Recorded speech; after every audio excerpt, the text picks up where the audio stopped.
طرف گل پریشانی سے سر پکڑ کر بیٹھی تھی کہ کیا فیصلہ کرے۔ ایک طرف ہمدان تھا اور دوسری طرف زرون۔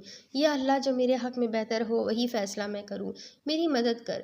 گل تھک ہار کر سر ٹیبل پر رکھ کر بولی۔ جب سیل پر انجان نمبر سے کال آنے لگ گئی۔ گل نے کال اٹھائی، جبکہ دوسری جانب والے کی آواز سن کر حلق تک کڑوا ہو گیا۔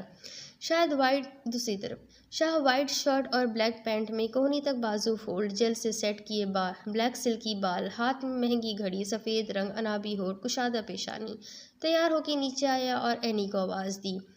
Where is my little princess? Shah نے اینی سے پوچھا۔ وہ اپنے کمرے میں ہے، میں بلا لوں؟ اینی نے کہا۔ نہیں، تم ناشتہ لگاؤ، میں لے آؤں گا۔ شاہ اینی سے کہتا خود چشم کے کمرے کی جانب چل پڑا۔ چشم ہر چیز کو ہاتھ لگا لگا کر محسوس کر رہی تھی۔ اسے یہ سب خواب لگ رہا تھا۔ ابھی وہ بیڈ پر بیٹھی بھالو کو پکڑ کر خوشی سے مسکرا کر کچھ سوچ رہی تھی، جب شاہ آہستہ سے دروازہ کھول کر اندر آیا اور